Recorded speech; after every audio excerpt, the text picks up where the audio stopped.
Hello friends, welcome to my YouTube channel and this video will focus on kidney disease. Friends, अगर आप मेरे channel पे नए हैं तो मेरे चैनल को सब्सक्राइब करना मत भूलिएगा। बेल नोटिफिकेशन को ऑन कर लीजिए ताकि न्यू वीडियोस की अपडेट आप तक पहुंचती रहे। तो चलिए शुरू करते हैं। आज हम बात करेंगे किडनी खराब होने के क्या कारण होते हैं और कौन सी ऐसे लक्षण होते हैं जिससे आपको पता चल जाए कि आपकी किडनी खराब होनी स्टार्ट हो गई है। तो ये वीडियो बहुत ही इन्फॉर्मेटिव है, इसे पूरा देखना बिल्कुल मत भूलें। दोस्तों, आजकल 10 से 15% लोगों को किडनी डैमेज की प्रॉब्लम होती ही है। इसके दो कारण हैं, डायबिटीज़ और हाइपरटेंशन। 80% किडनी डिजीज़ में यही मेन कारण होता है।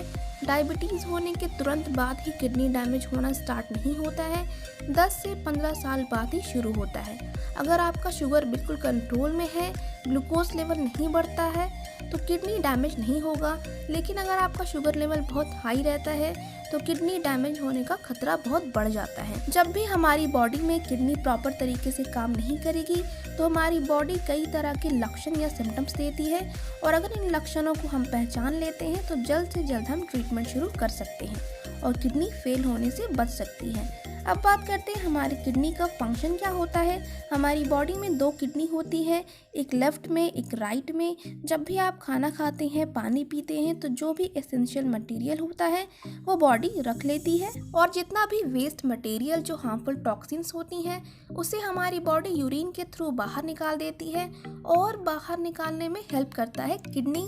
तो अगर हमारा किडनी में कोई भी बीमारी हो जाएगी या काम करना बंद कर देगी तो हमारी बॉडी का जो वेस्ट मटेरियल था जिसे बॉडी से बाहर जाना चाहिए था वो बॉडी के अंदर ही जमा होने लगेगा। और कॉमनली आपने सुना होगा बॉडी के अंदर यूरिया क्रिएटिनिन बढ़ जाता है तो किडनी यूरिया क्रिएटिनिन को बॉडी से बाहर निकालती है। सेकंड किडनी का इंपॉर्टेंट काम है, किडनी प्रोड्यूस करती है हार्मोन कॉल्ड इरिथ्रोपोइटीन और ये आरबीसी रेड ब्लड सेल को बनाने में हेल्प करती है। आरबीसी क्या करती है, हमारी बॉडी के डिफरेंट पार्ट्स तक ऑक्सीजन को पहुंचाने का काम करती है। तो अगर किसी भी कारण से बॉडी में आरबीसी कम हो गई, किडनी की बीमारी हो गई तो हीमोग्लोबिन, आरबीसी वगैरह कम हो जाएंगे। तो अगर आपको किडनी डैमेज के लक्षण देखने हैं, अगर अर्ली स्टेज की किडनी डैमेज है तो यूरिन में आपको प्रोटीन आने लगेगा या प्रोटीन में आता है एल्ब्यूमिन का लेवल बढ़ने लगेगा।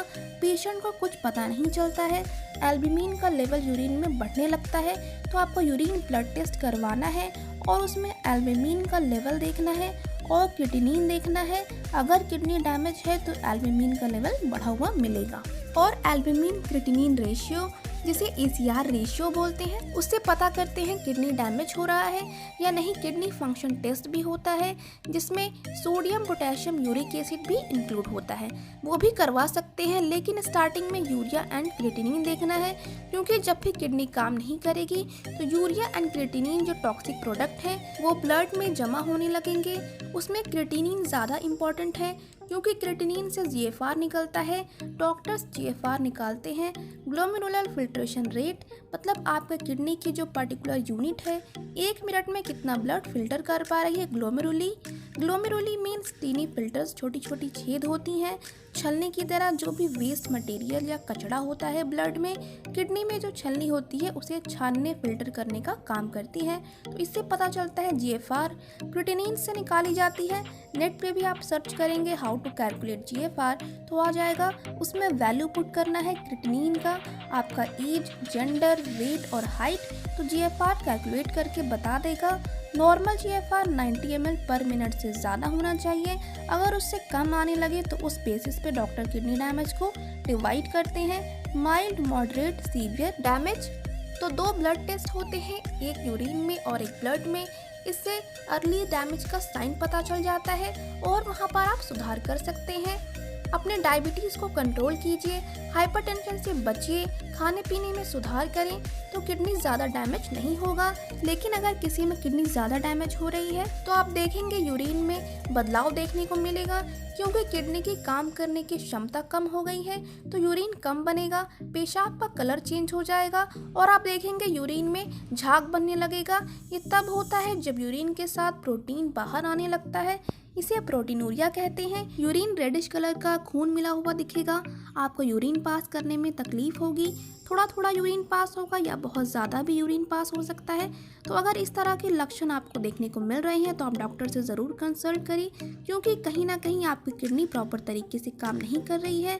जैसा कि मैंने बताया, किडनी का बेसिक काम क्या होता है, बॉडी से वेस्ट मटेरियल को निकालना, यूरिन को निकालना, यूरिया क्रिएटिनिन को बॉडी से बाहर निकालना। जब यूरिन कम बन रहा है तो इसका मतलब यूरिया क्रिएटिनिन बढ़ने लगता है और यूरिन भी प्रॉपर तरीके से नहीं आता है। तो हमारी बॉडी में कुछ लक्षण देखने को मिलेंगे। अगर आपकी बॉडी के अंदर स्वेलिंग, सूजन आ रही है, पानी से भरा हुआ महसूस हो रहा है, खासकर अगर दोनों आंखों के नीचे लगे ओडेमा है, स्वेलिंग आ रही है या पैरों में सूजन हो रही है, अगर दबाएंगे तो गड्ढे जैसा बनने लगेगा, उसे पेटिंग ओडेमा बोलते हैं। साथ में पेट में भी पानी भर सकता है, सूजन हो सकती है। ये होता है इसलिए क्योंकि बॉडी का प्रोटीन निकल जाता है, इसीलिए ब्लड के अंदर जो ऑन्कोटिक प्रेशर होता है वो कम हो जाता है, तो वहाँ पर पानी सा भर जाता है, सूजन आ जाती है। दूसरा रीज़न है किडनी सोडियम को ज़्यादा अंदर लेने लगती है, सोडियम के साथ पानी भी आता रहता है, तो इसीलिए सोडियम रिटेंशन होता है, तो बॉडी में पानी भरने लगता है। दोस्तों, अगर आपको हार्ट से रिलेटेड कोई भी बीमारी है उसमें भी सूजन हो सकता है, या लीवर की कोई बीमारी है, किडनी की कोई बीमारी है, तीनों ही कंडीशन में पैरों में सूजन, आँखों में सूजन हो सकती है। और साथ में यूरिन प्रॉब्लम है तो आप इमीडिएटली डॉक्टर से कंसल्ट ज़रूर करें। दोस्तों, हमारी किडनी ब्लड प्रेशर को कंट्रोल करने में भी इम्पॉर्टेंट रोल प्ले करती है, क्योंकि हमारी बॉडी से वेस्ट मटेरियल बाहर निकालती है और नॉर्मल बैलेंस बना रहता है सारे फ्लूइड्स का बॉडी में। लेकिन जब हमारी किडनी प्रॉपर तरीके से काम नहीं करती है, वेस्ट मटेरियल बॉडी में जमा होने लगती है, तो हमारे ब्लड प्रेशर पे भी असर पड़ता है और किडनी पेशेंट का ब्लड प्रेशर धीरे धीरे बढ़ने लगता है और रेगुलर मेडिसिन लेने के बाद भी जल्दी कंट्रोल नहीं होता है। नेक्स्ट, जैसा कि मैंने बताया था, आरबीसी को बनाने में भी किडनी का इम्पोर्टेंट रोल है। तो दोस्तों, जब किडनी प्रॉपरली काम नहीं करेगी या धीरे धीरे फेल होने लगेगी या काम करने की क्षमता कम हो जाएगी, तो उसके कारण आपको एनीमिया हो सकता है, यानी आपके ब्लड में हीमोग्लोबिन और आरबीसी काउंट कम होने लगेगा। उसकी वजह से ऑक्सीजन सप्लाई बॉडी में सही से नहीं हो पाएगा और आपको कमजोरी महसूस होगी, थकावट रहेगी, आपको बॉडी में एनर्जी महसूस नहीं होगी, हर वक्त थकावट लगेगी, कुछ काम करने का मन नहीं करेगा, लगेगा बस लेटे रहें। और अगर आप चलेंगे फिरेंगे तो आपकी सांस फूलने लगेगी और थोड़ा सा चलने से भी थकावट लगेगी। तो अगर इस तरह के लक्षण देखने को मिल रहे हैं तो आप ध्यान रखें, कहीं आपकी कंडीशन किडनी फेल्योर की तरफ तो नहीं जा रही है। और जब आपका हीमोग्लोबिन लेवल कम हो जाता है, ऑक्सीजन लेवल कम हो जाता है बॉडी में, तो आपको हेडेक रहने लगेगा, सर भारी भारी लगेगा। अगर आपका ब्लड प्रेशर बढ़ेगा तो हेडेक के लक्षण देखने को मिलते हैं। अनीमिया की वजह से भी हेडेक, डिजीनेस रहती है।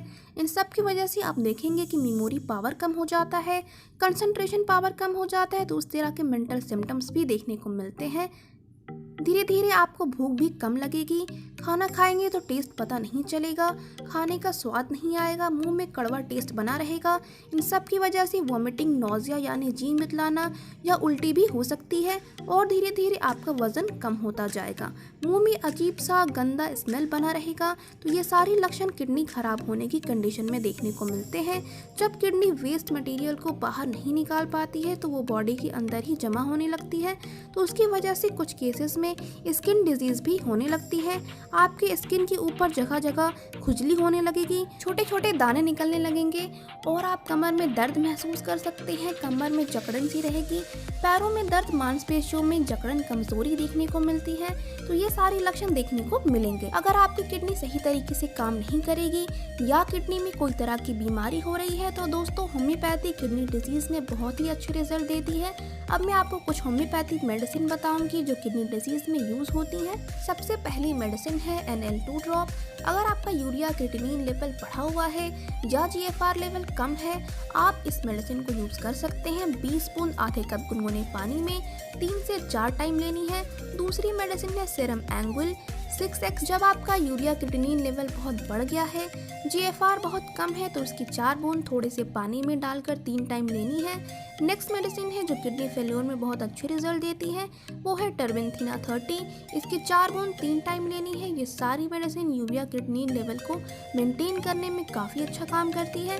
अगर आपको CKD है, CRF है या यूरिन में एल्बुमिन लेवल बढ़ गया है, तो कोई भी कंडीशन है जिससे लगे कि आपकी किडनी फेल होने लगी है, काम करने की क्षमता कम होने लगी है, तो यह मेडिसिन बहुत ही अच्छे रिजल्ट देती है। नेक्स्ट बात करते हैं कि अगर आपको किडनी स्टोन की प्रॉब्लम है या किडनी में इन्फेक्शन है या काम करने की क्षमता कम हो गई है या अगर आपको हाइड्रोनेफ्रोसिस की प्रॉब्लम है, तो ये सिरप बहुत ही अच्छे रिजल्ट देती है। किडनी सिस्ट की प्रॉब्लम है, यूरिनरी ट्रैक्ट इन्फेक्शन, खासकर फीमेल्स में यूरिनरी ट्रैक्ट इन्फेक्शन ज़्यादा देखने को मिलता है। इस दौरान पेशाब करने में दर्द होगा, बार बार पेशाब होगा और जलन होती है। उसके साथ अगर किडनी, यूरेटर या यूरिनरी ब्लैडर में इन्फेक्शन या स्टोन है तो दर्द रहेगा। तो इन सारे केसेस में ये मेडिसिन बहुत ही अच्छा काम करती है, रेनाकॉल सिरप। डायबिटीज़ पेशेंट भी इसे यूज़ कर सकते हैं क्योंकि ये शुगर फ्री होती है। तो जो भी प्रॉब्लम किडनी में होती है उन सारे केसेस में ये बहुत ही अच्छा काम करती है। एक ढक्कन सुबह शाम पीना है, तब तक यूज़ करें जब तक आपका यूरिनरी ट्रैक्ट इन्फेक्शन ठीक ना हो जाए। किसी भी होम्योपैथिक शॉप में मिल जाता है। तो ये था आज की वीडियो में। वीडियो अच्छा लगे तो लाइक, शेयर, कमेंट ज़रूर कर दीजिएगा। फिर मिलते हैं नेक्स्ट वीडियो में।